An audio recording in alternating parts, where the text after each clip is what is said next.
passion. And Yeah. I was happy, not making the most money, but I was happy learning, just grateful to be there every day. And from there, kept building up my experience, kept building up Mm. my knowledge, and then yeah, went back to the environmental field for a little bit because Yeah. yeah, just to make more money and stuff. Hmm. But then there was still always that calling inside of me. So then when I Yeah. decided to go back to it again, like Hmm. after I got laid off, which was almost a year and a half ago, I remember Mm. again, my Wow. dad, my parents, they were like, what, like, how are you going to be successful at that? Like, just get a real job, just get a real job, like environmental science, like do this, do that. And I was like, no, like I'm doing this, I'm doing this. And because at that point I was like, I keep thinking about it, and obviously if Yeah. I keep thinking about it, like Yeah. I gotta find some way to make it fit my Yeah. Lifestyle. lifestyle. Yeah. Yeah. Yeah. Did they Yeah, understand and the that? reason, Did they understand it, or were they persistent with like, no, go back? no, yeah, they didn't see it from my point of view Yeah. like they do now, but it took a while to get Oh, there, they do even now. until they do now, yeah, which has been really amazing up until like last year. Even they kept telling me to get a real job, but Wow. now that with all this success, and they even came to my bodybuilding show, and they Wow. I haven't seen them be that proud of Wow. anything, anyone, and they were almost crying Mm. and I was almost Mm. crying, and it was just such a huge like she's not, she knows what she's Mm. doing, woo, moment. I was like, I know, guys, I'm happy too. Yeah. But it's been a hard road. It's been a lonely, very Yeah. lonely, Yeah. hard road, scary as hell. Mm. Even like I don't even know sometimes. I didn't know if I Mm. was making the right choice, but we mentioned Gary Vee, just seeing all these Mm. people who they're doing what they're passionate about. I'm like, I Mm. want that. I Mm. want that. What kind of life do I want to create for myself? And if I have one life, right, on this Mm. planet Earth, what do I Mm. want to spend time doing? Right. So You're literally talking. It's like you're in my head right now. I'm moving my arms, y'all, but she's my mind. Keep we are going. one. Keep going. We are one, right? But Keep going. Oh my goodness. oh yeah, yeah. So it was tough. Hmm. It was tough, Yeah. but that's what makes it even sweeter. Yeah. And even like sometimes like my siblings, they don't get what I'm doing, but I get what I'm doing, and that's what Hmm. makes it all worth it.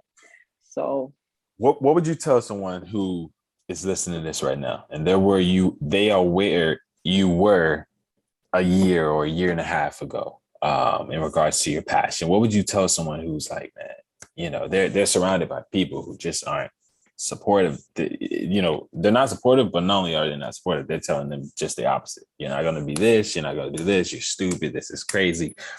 What would be maybe three things you would tell this person to hold on to throughout this journey to get them to where you are or even past where you are? awesome. Things that like have been my mantra. Three things: action, small, deliberate action, Mm. ideally every day. It doesn't matter how small. You got to take it from out of your brain. And even if you're putting it on paper, even if you're going out there to network, even if you're talking to that person who's in the same field of you, that still counts as action. Mm. But at some point, you got to stop thinking about it and just fucking do Mm. it, Mm. because that takes your thoughts into reality. Mm. So small, deliberate action every day. And also because if you do it every day, it keeps you in that momentum. It Yeah. keeps you in that, like, I'm working on it. Because there's nothing worse than lying to yourself, than like Mm. knowing that you want to be doing something, but you're not. And it creates that like guilt and this like this Regret, cloud, regret. resentment, Yeah, resentment. Ugh. exactly. Exactly. So the solution to that is action. Just doing one or two things, it makes it so much better. Number two is surround yourself around people that are doing the same thing as you, because man, your tribe is just your vibe, and it Mm. helps so much. I don't have my vision board up from last year; it's underneath that one, but I have had a lot on it, but it was action, support network equals great success. Oh, love So it, love it, love it, love it. yeah. You about to make me hop through this screen, like like I'm just like I'm swelling. I'm swelling. I love it. I'm swelling. Wait, did you say number 3? I'm sorry. That was the 3 things. Okay. Action, Okay. support network equals great success. Great success. I love it. Yeah. I love it. I love it. I love it. I love it. Again, I resonate with so much you're saying, and so it's just I have to calm myself down. You know what I'm saying? I have to remember. I have to remember I'm interviewing you, but I'm like, that's how you know it's good, right? The energy's like, woo, it's so high. It's been like, oh, I'm about to break my computer.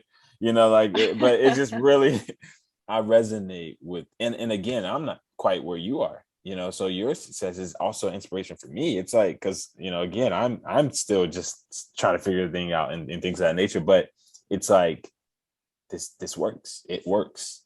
Following your passion works. Living out your passion works. So if there's anyone that's listening to this or watching this now, it works. It works. But and you will be tested. You will get tested. You have to prove it to the universe that you want it bad enough. Like that's another huge thing. Like for me, that environmental science was a test, right? Me listening to my family, all this, like that life that was dragging me down, those are all tests. And it wasn't until I was like, no, this is what I want. I'm going this way. Once I decided to fully commit to my passion, my dream, that's when all these opportunities started opening up, and the universe seemed to be rewarding me, because I was like, all right, now you're in alignment. Here you go. Like, yeah. Man. Oh, okay. So just in case they're not convinced, they're probably still doubting Nikita. She don't know what she's talking about. This stuff is, this is just, it's too hard. Or, no, I can't do this. Or, you got somebody over here. It is hard. Yeah. It's meant to be hard. It wouldn't be worth it if it wasn't hard. I go into it if you want to. I mean, but you're right. You're right. I mean, and again, just in case they're not convinced, because again, like I said, y'all gonna love what some of the things I'm about to share here in regards to what she has done. But before I go to what you've done in regards to those capstones that have in a sense, made you that much more certified to speak on these things. Let me ask you this big question before I go into those other things.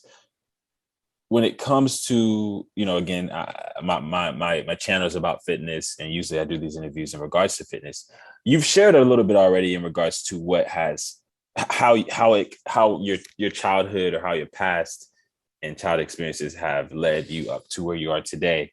But if there was one thing that you can, in a sense, focus on or highlight, what would you say it was in regards to what made you start taking fitness seriously? I see you mentioning the different body parts. I was just looking at your glutes, biceps, and all those other things, how to grow those bigger. So you obviously have understanding in regards to the body and how it functions, as well as nutrition and things of that nature. You're a trainer, all of these different type of things.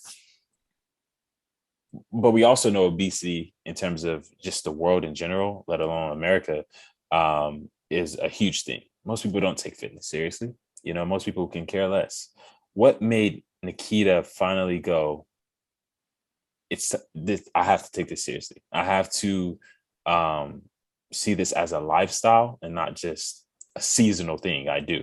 What made you get to that point mentally, emotionally, and physically, to where you realized that was just something that definitely had to be done?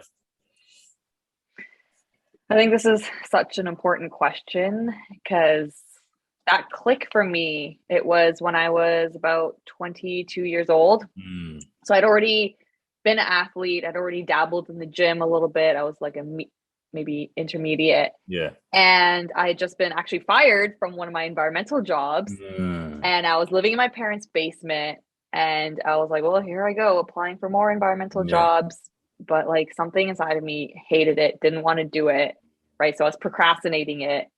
And my life just was like getting worse and worse. Like I stopped taking care of myself. Oh, wow. I couldn't afford a gym membership. Like, so I wasn't even going to the gym. So I let my body go. Right. And I was just like eating crap food, like whatever's cheap and easy, and just laying in bed longer and longer, depressed, thinking, like just until like your brain feels like there's steam coming out of it, just like this overthinking. Yeah. And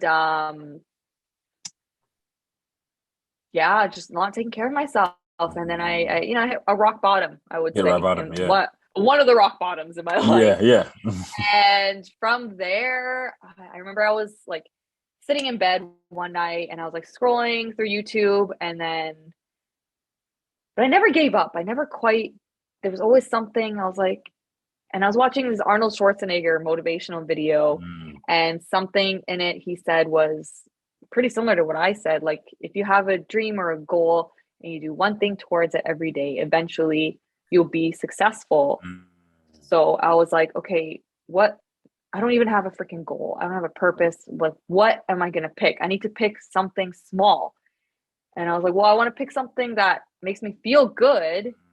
And then all of a sudden I was just like, a pull-up. Like, it just flashed into my eyes. I never done a pull-up before. Never even attempted it. Didn't even have a chin-up bar in the basement. But I was like, okay, pick that. Because there's just something about it. Just looked so badass. And I knew it would make me feel badass. So I'm like, okay, here we go. And like, I was broke at the time. So I spent like the $25 on a pull-up bar, right? And like that, if you have a dream of your goal, like find ways to make it happen. Even if like sometimes you got to go a little broke. So I got this thing, I assembled it, and I'm like going to do my first pull-up, and just nothing. I thought you made it. I was like, oh, she did it. I was like, no, it took me like a month. Like every day I like trying and I still sucked. But then find a way. If you're dedicated, you will find a way to do it. So I started Googling how to do a pull-up for beginners. And then that's where I learned about negatives, get a stair, right? Use your foot and then do this and then train these muscles. So I taught myself, and about a month and a half later, I was able to do it. But like me just starting to work on my body, me just starting to do those pull-ups, then I started doing like running laps in my basement, started moving my body more. And then once I started moving my body more, my mind started to get better. And I started to feel better. And then I started to eat better. And then it was just a snowball effect. And I was like, I need to do this forever. But that's also where I was like, this is what I want to do as a career now. That's what I want to do. And from then, health and fitness has been a non-negotiable in my life. Even if I'm non-negotiable in my life, even if I'm on vacation, I find a way to move my body, work out, because it's just a part of who I am now. So I let it slip for that period. And now I know every time if I go more than like 3-ish days, I don't feel myself. I don't feel as good as I know as I could. So why not just do it all the time? Exactly. And you look good after. You look good after, right? Like, I'm like, that's never the goal, right? But it's a great byproduct. Yeah. And that's what I really want to stress more, is like, looking good is seriously not the goal. It's about feeling good. That's so true. So true. Oh my God. And all this in a basement. You know what I'm saying? Like let's reiterate that, y'all. All of this in a basement. Yeah. You know? And that, like, the basement had stairs. I would run up and down those stairs, and they were carpeted. So like, that's kind of unsafe. But where there's a will, there's a way. You just got to find the way. And I have this phrase I like to start saying. It's, you can make excuses or you can make it happen. Find a way to make it happen. That's it. We can end the interview right here. You know what I'm saying? Like I can end the interview on that. But there's a few more things I gotta ask, and we gotta go into. And again, I shout out to Go Mummy Fitness. I'm actually shouting her out here because she's actually entering a bodybuilding competition. And so as we get into this topic, I told her I was going to have a special guest on, that I was definitely going to shout her out and kind of, in a sense, surprise her with it, because again, I don't want to spoil it, but you're very pivotal in terms of, that's very pivotal in terms of your story and your journey. So again, Go Mummy Fitness, if you're watching this, I got you. But with all your journey, again, in the basement, that being the pivotal moment that you pretty much, realize, I have to make this a lifestyle. I have to take this seriously. This is something I want to do, and I want to turn into something I do as a passion, as a livelihood, and you're making a living from this. So with that said, you're on this journey, you're doing all these different things you're doing. Like you said, the universe in a sense is just aligning everything. I know now that you've done a bodybuilding competition, but how in the world did that even come about?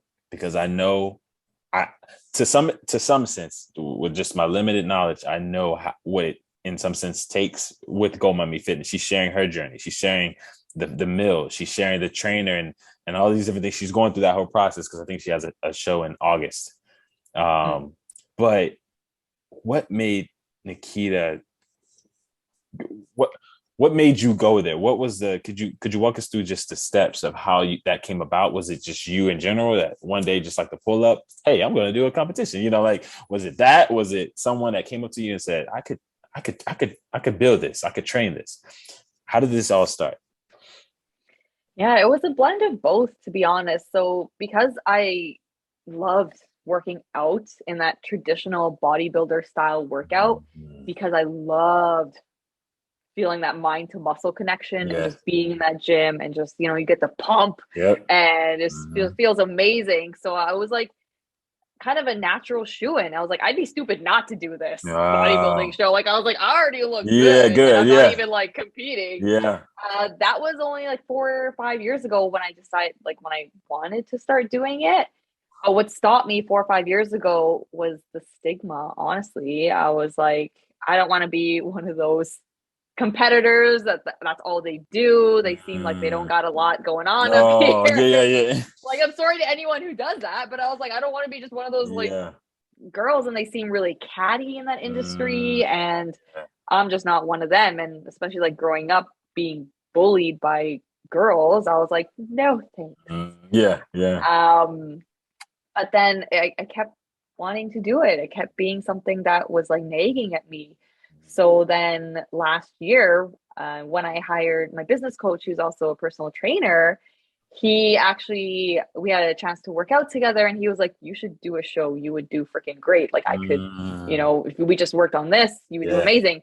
I was like, Mm, I know, right? I was like, I know, I've always wanted to. And he's like, why don't you just do it? And I was like, you know what?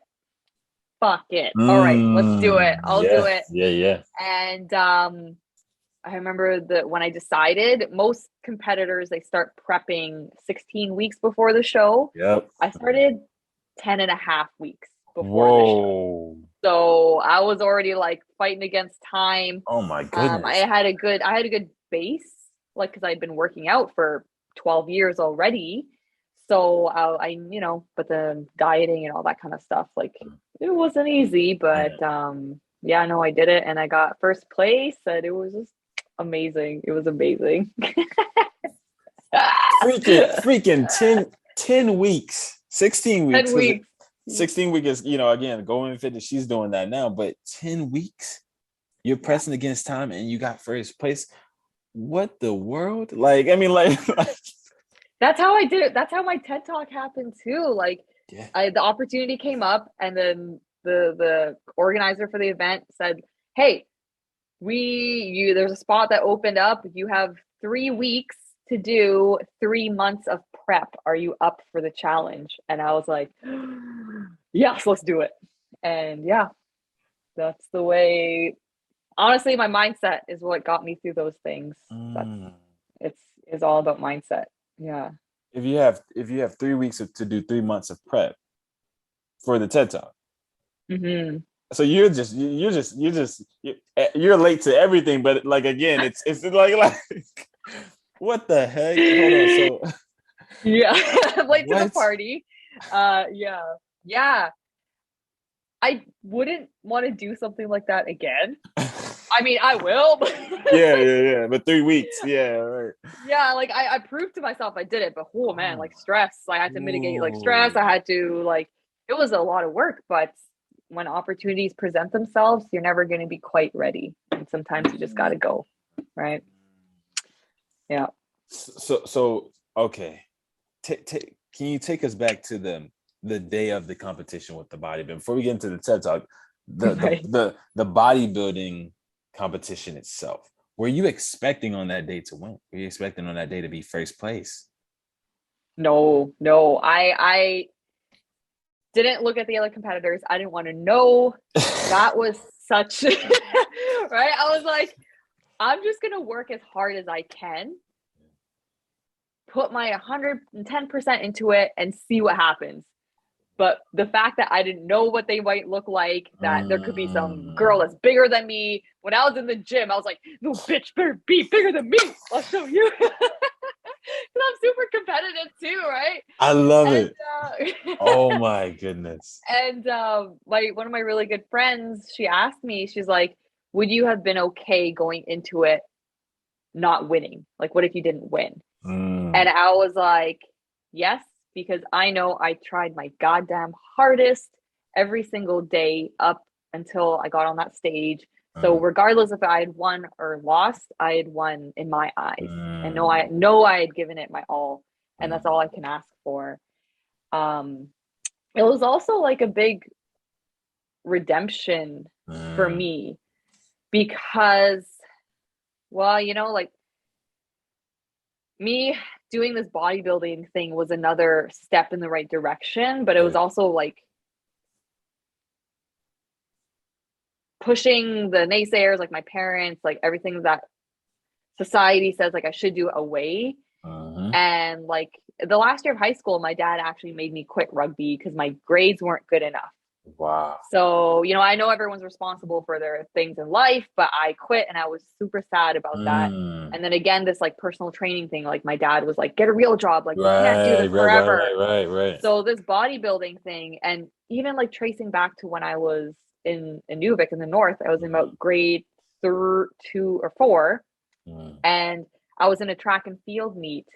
And I haven't really shared this one with anybody, with many people, but I was in this track and field meet and I was so young. I didn't really know like what was going on or like what the rules were. And I was actually only part of this club because my sister was part of the club and I would just show up for practices, but they were having a meet in a different city. So I went and traveled with them to a different city. Nobody told me the rules. I didn't know what was going on. So then in this first 500-meter sprint, okay, I'm like, ooh, okay, this is a real race. Like, this is just practice. Like, here we go.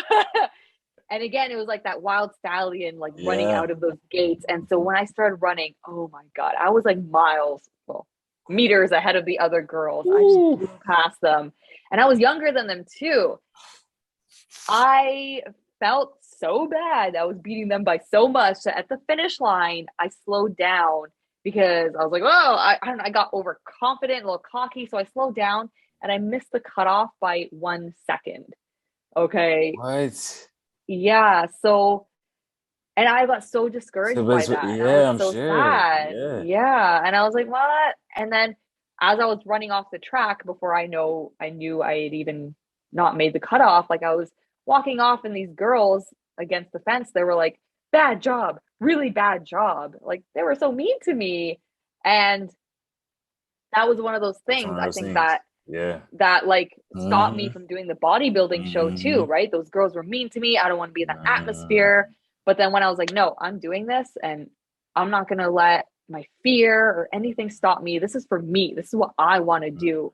It was like a comeback story, all that like from that race, from the rugby. I was like, give it your all. And almost, I was like, this is a shot to prove it to yourself. So that's why I took it so seriously. I was so dialed in. And that's why I just put my all into it. So, man, it's funny that like, as you're sharing this, I was like, man, you sound like something, or you seem like something. I can't really put a finger on it, but you seem like something. But then as I was looking at you, I then looked at the picture behind you, and you're like a flower that's blossoming. Oh no, I'm dead serious. I'm dead serious. Like, you see that? You notice that? Like, that is dope. That's why I wear this lotus flower. See, exactly. Exactly. That's what you have. You have that vibe and that energy of just blossoming. You blossom, and it's just like a never-ending blossom.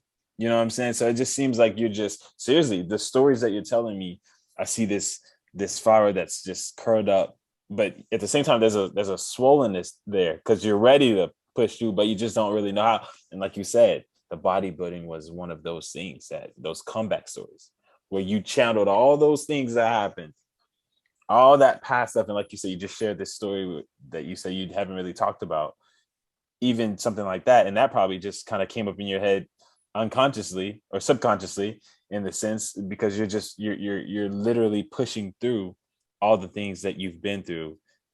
And even doing something as small as this, an interview, is a part of that comeback. You know what I'm saying? You're literally sharing yourself and pushing through all of those things that you've been through and using it as a form of motivation. And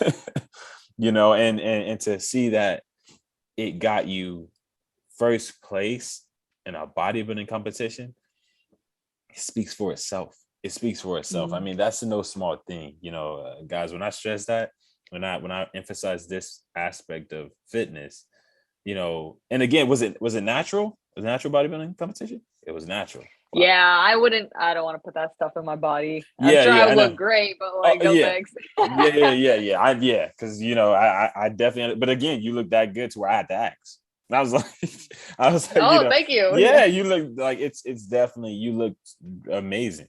And so to see that was natural, hard work and with no aid in regards to those things, but even so, you still put in that work and you showed up and you showed out and you got first place with it. Again, I that blows my mind. Now, I do have to ask, because again, you mentioned your parents. They were there at your show. How could you go a little bit into what their response or their comments were in regards to after they saw you, and just kind of what did they say? Like, yeah, what was said? I'm sorry, I gotta ask. I'm nosy. What was said? Yeah, no, I love it because it's such a beautiful. Me and my parents' relationship has transformed over the years, and literally last week I was like crying about how happy I am about it now.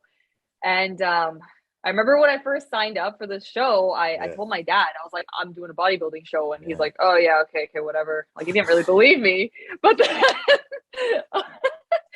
and then a week 2 later, he's like, called me. He's like, oh, what are you doing? I'm like, I'm training for my show. And he was like, what show? I was like, the bodybuilding show I told you about.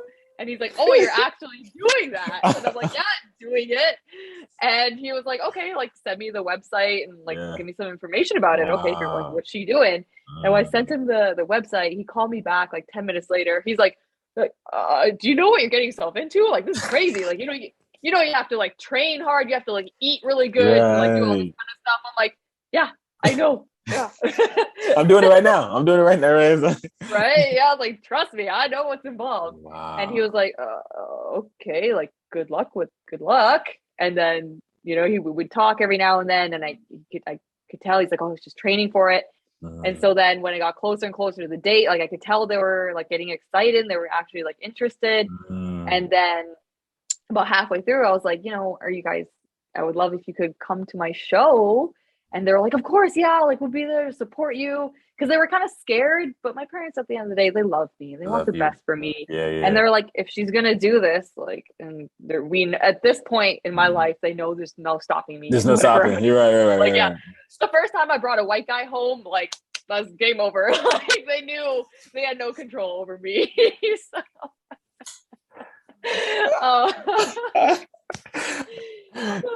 that humor.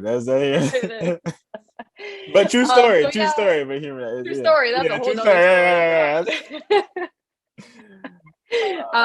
And then when I told them about it, they're like, "Yeah, we would love to come." I was like, "Okay, cool." And then about a week after that, I was talking to them again. I was like, "Just so you know, like, I'm gonna be on stage in a bikini and everything, and I know, like, it might be a little risky, but like, just know this is an art. This is professional, and I hope you guys are like okay with that." And my mom was pretty good about it. She's like, "No, yeah, like, we know." Wow. And I faced a lot of body shaming growing up until that point. A lot of like cover up, like a lot of slut shaming. Let's say you're dressed like a slut and all this kind of stuff. So me asking them to be there, even for me, I was like, I hope it doesn't mess me up being nervous that they're in the crowd. That was also the risk I was willing to take. But I was like, no, I want them to be there to almost show them like how I'm blossoming and celebrating myself. Mm. And I didn't see them before the show because I had to drive 11 hours to that city. Oh And then my when I got on the goodness. show, yeah, yeah. And I packed my food in the cooler and everything. I was eating like cold fish and beans. I was like, oh, yeah. And so I didn't even see them before the show. And then I crushed it. And after I got my gold medal and I saw them, and they had like almost tears in their eyes and they were so happy for me. And I almost had tears in my eyes. Mm. And like, no offense to my siblings, I didn't even see them that happy or proud as when they graduated from engineering from Oh university. Like, wow.